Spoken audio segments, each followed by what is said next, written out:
Alright, in these videos I am going to go ahead and work some problems like y'all have in practice test 1.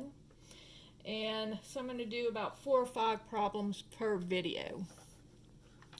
So the first one says to draw in standard position.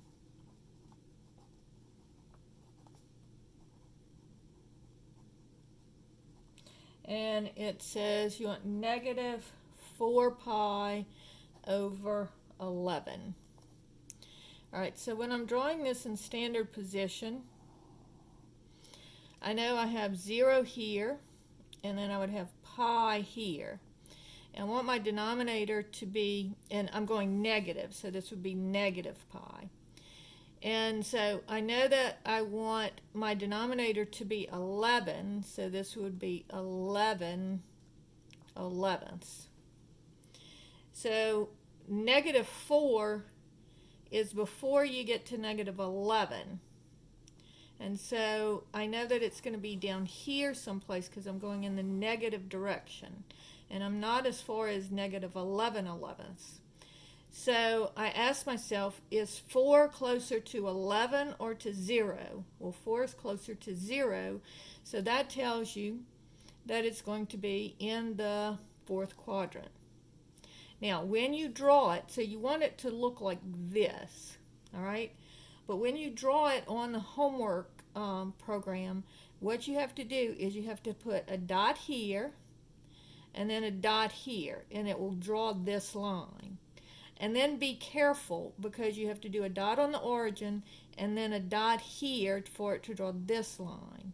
So you always start at the origin. So you're going to do an origin, then you're going to do this point. So this first you're going to do origin, and then you're going to do point 1. And then you're going to do the origin again, and then you're going to do point 2. So origin 1, origin 2, okay? Because if you do 2 origin, it's going to draw the line this way because these lines keep extending.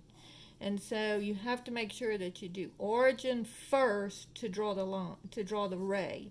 So origin 1, then origin 2. Okay? Problem number 2 says convert 235 degrees to radians. Okay, so anytime you see the word convert, you know you're going to be using my little unit conversion table. All right, so this is 235 degrees. And so degrees is on top, so I want degrees on bottom. This would be 180, and this would be pi radians. So degrees and degrees cancel.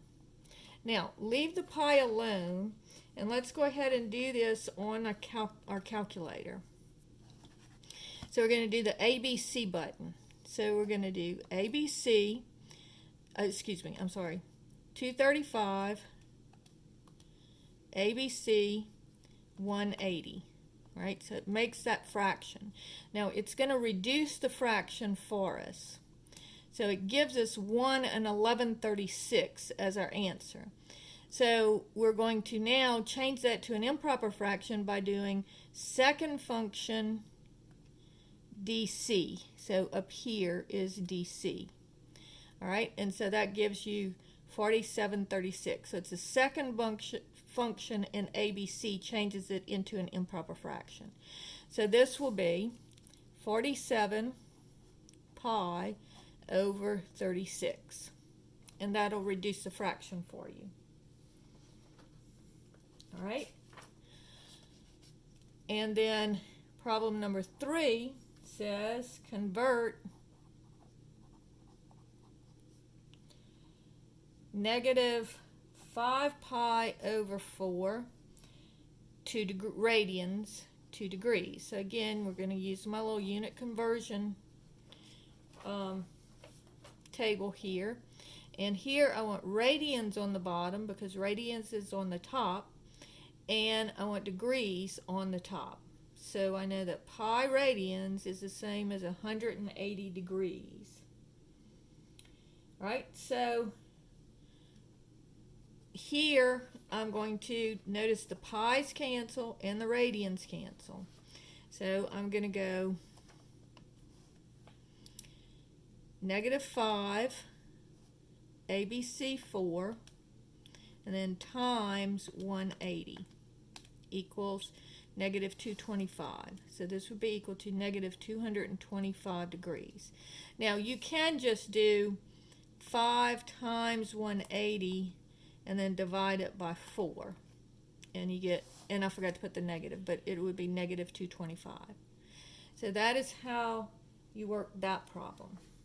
The last problem for this video, problem number 4, says if you have an angle of 1595 degrees, and I want to get it to between 0 to 360. All right, so remember, going around the circle is 360 degrees. So what this one does is it just goes around the circle, then goes around the circle, and goes around the circle a number of times. So all I'm going to do is I'm just going to subtract off 360, because that's one time around the circle, as many times as I need to. So minus 360. So on my calculator, 1595 minus 360 is 1235 minus 360 again is 875 minus 360 again is 515, excuse me, and then minus 360 again is 155. And now I'm in the right range. I'm between 0 and 360. So 155 degrees would be my answer. All right. Part B of this one says, what if I have negative 1022 degrees? Well, here it's negative, so I want it to become bigger. So I'm going to add 360. So I'm going to start off with 1022, and I'm going to make it negative. I'm going to add 360, and I get negative 662, and then I'll add 360. So I'll do that as many times as I need to, and I get negative 302, and then I'll add 360 again, and I get 58. And so my answer here would be 58 degrees. So in other words, this one goes around in the negative direction 1, 2, 3 times, and then it goes to the same coterminal angle as 58 degrees would be. All right, so here's 0, and it goes around, and so it's the same as if I would 58 degrees in the positive direction. All right, and that's how you do the getting the angles. This is the coterminal. So when you see the word coterminal, it means you can add or subtract 360, or if it's in radians, 2 pi.